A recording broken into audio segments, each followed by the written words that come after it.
What's up everyone, welcome back to Tuned Into Cars and welcome to the 4th generation BMW X5. And even though it doesn't look radically different than the previous model, this car has been redesigned from the ground up and it's the first BMW to feature the new interior design language. This new one is also bigger, it's 36mm longer, 66 wider and 19mm taller.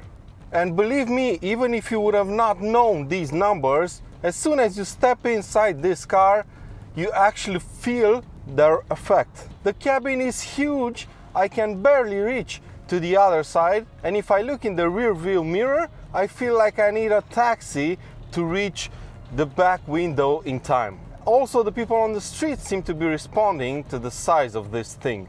Every time I approach a bus station, everybody sitting on the bench gets up and they get ready to board. But yeah, you kind of get the point. The car is massive. But because BMW used more aluminum when building this car, the weight doesn't seem to be affected by this growth, because it stayed pretty much the same. There are 3 engines you can spec on your X5, the 40i30d and the M50d, equipped with an M-Performance quad-turbo engine. All cars come as standard with BMW's excellent xDrive all-wheel drive system and with an 8-speed automatic transmission. Today I'm driving the 30D, which is soon to be the best seller of the range and the actual engine I would go for if I were to buy one of these. It has a 3-liter turbocharged diesel engine at the front, 265 horsepower, 620 Nm of torque, and it goes from 0 to 100 km/h in 6.5 seconds. But before we dive into the driving aspect of this car, let's find an underground parking with more light and talk a bit about the specs and the tech of this new X5. So here we are, the new BMW X5. Never mind those small wheels over there. This car comes with 22-inch wheels, but the guys at Bavaria Stockholm couldn't find such a big winter tire in time for the test drives to begin. But never mind. Like I said, this is the 30D car. It's in M Sport spec, so let's have a more detailed look at the exterior. This car is finished in carbon black, and because it has the M Sport pack fitted to it, you get sportier front and rear bumpers and M Sport brakes with blue calipers. This X5 also has the adaptive air suspension, and that allows the car to be raised or lowered by 40mm. Moving on to the back, we have the signature X5 tailgate that has 2 openings. One bigger side opens up and the small bit opens downwards, all at the touch of a button. Then we have these gorgeous 3D sculpted taillights, and at the front this car is equipped with the adaptive laser headlights. These are an optional extra and you can tell them apart from regular LEDs by the blue tint you see in the housing. This is the interior of the new X5 and it's absolutely fantastic. And actually, beside the steering wheel, everything you see on the inside of this car is totally redesigned or is brand new.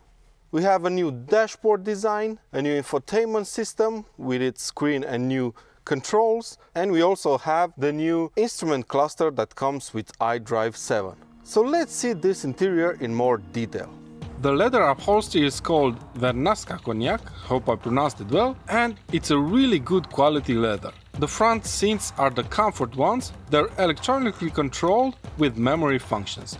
They're super comfortable and you can adjust them in countless ways. Below the infotainment system you have 2 cup holders that can keep your drink cold or warm. Then you have the redesigned center console, which looks very good except for the awkward shifter. Can we please get rid of it already, BMW? Probably my favorite thing of this car is the new infotainment system screen. It's bright, it's super high resolution and it's just excellent overall. It features the new iDrive7 interface and it now works just like an Android device would.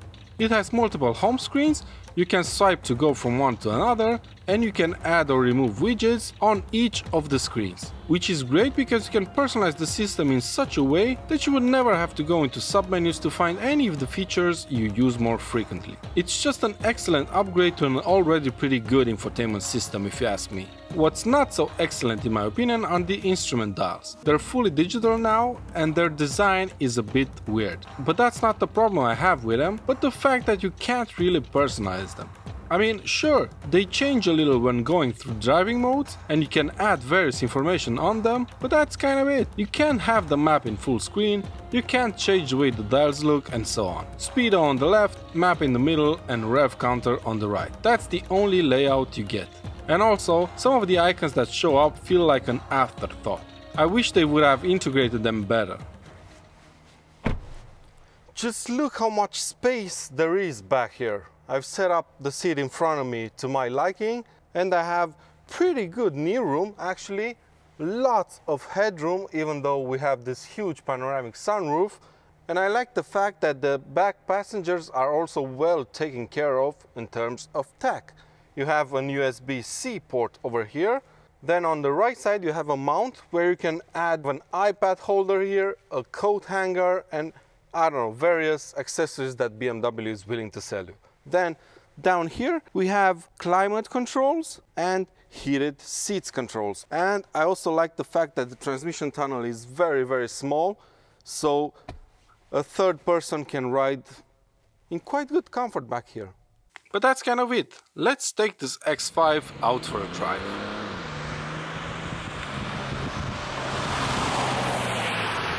I don't really know why you would need a more powerful engine than this in the new X5 actually.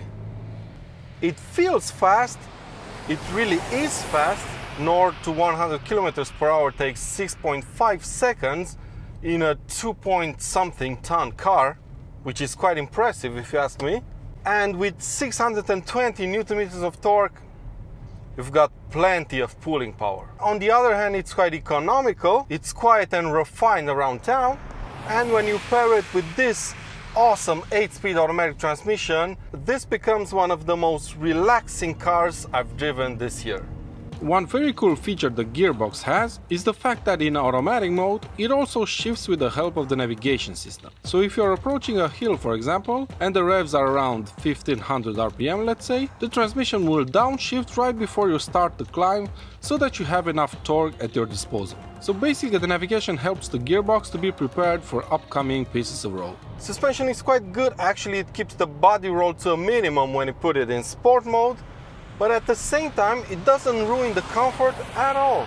And that's really important for the people that buy these kind of cars, because obviously they're not looking for the best driving experience out there. They're more interested in a comfortable cruiser that can handle sporty driving from time to time.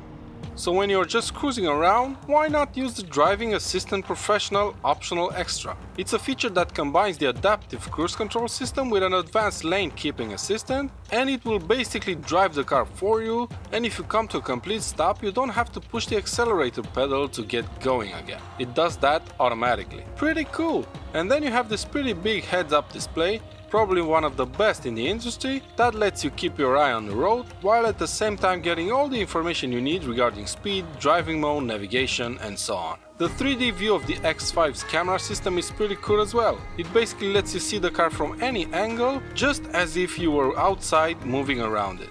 This car is pretty impressive if I'm honest. It does everything a mid-size luxury SUV should do, perfectly but with an added bonus. It also has a more sportier side, which some of its rivals don't. It's a bit pricey, but you do get a lot of car for the money. So if you're in the market for such a car, you might want to check out the BMW X5 as well. Thank you so much to my friends at Bavaria Solna for giving me their demo X5, even though the demand for this car in Sweden right now is insane. I really hope you've enjoyed this video. If you did, please give it a thumbs up and subscribe to the channel for lots more content to come.